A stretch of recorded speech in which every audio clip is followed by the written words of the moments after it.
عن عمر وعن علي وعن عثمان ذي الكرم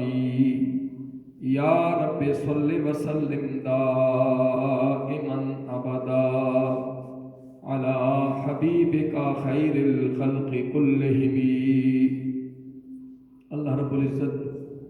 اپنے خالق و مالک کی بے حد تعریف و توصیف، حمد و ثنا اور اس کے پیارے حبیب آقا نامدار رحمت کونین نور مجسم صلی اللہ علیہ وآلہ وسلم پر ہدیہ صلات اور سلام بھیجنے کے بعد واجب القدر حاضرین سامعین، اللہ تعالیٰ کا بے حد شکر ہے کہ اس نے ہمیں اشرف المخلوقات یعنی انسان تخلیق فرمایا، اور اس خالق و مالک کا بے حد و بے حساب شکر ادا کرتے ہیں کہ اس نے ہمیں جناب سیدنا محمد الرسول اللہ صلی اللہ علیہ وآلہ وسلم کا امتی بنایا۔ ان نعمتوں پر اللہ تعالیٰ کا جس قدر بھی شکر ادا کیا جائے وہ کم ہے۔ آج قرآن مجید کے 30ویں پارے سے سورہ عبس پر ہم انشاءاللہ گفتگو کریں گے۔ اللہ جل مجدہ الکریم نے قرآن مجید میں ارشاد فرمایا عبس و تولا۔ عبسا کہتے ہیں چہرے پر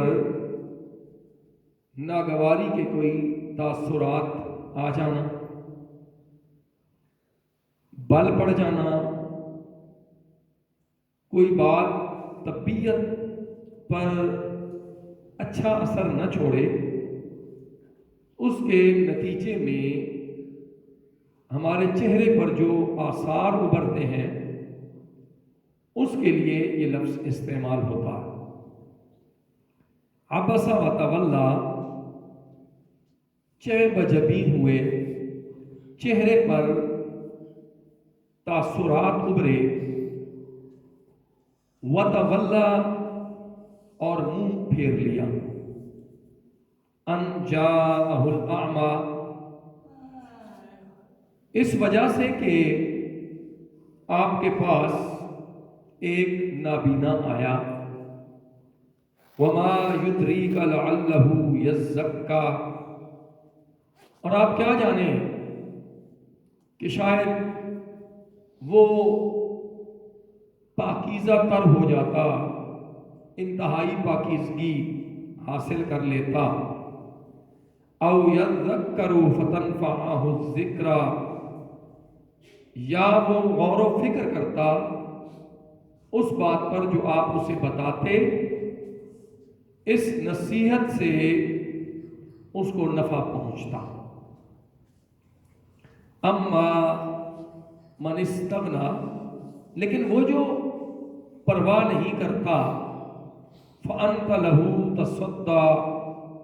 اور آپ اس کی طرف تو توجہ کرتے ہیں،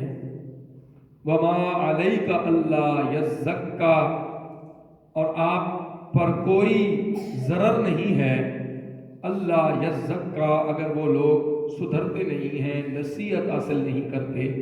پاکیزگی حاصل نہیں کرتے۔ قرآن مجید فرقان حمید کی اس سورہ مبارکہ میں اللہ جل مجدہ الکریم نے اپنے پیارے محبوب کریم علیہ السلام کی تربیت فرمائی ہے۔ اس کا پس منظر بھی میں آپ کے سامنے عرض کر دیتا ہوں۔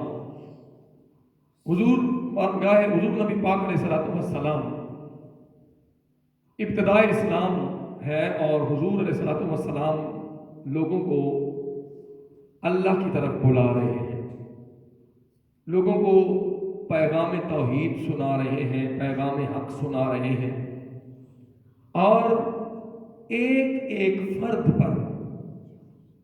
حضور نبی پاک علیہ السلام محنت فرما رہے ہیں، ایک ایک فرد کو اللہ کا پیغام سنا رہے ہیں۔ ایک موقع پر کفار کے بڑے بڑے رؤساء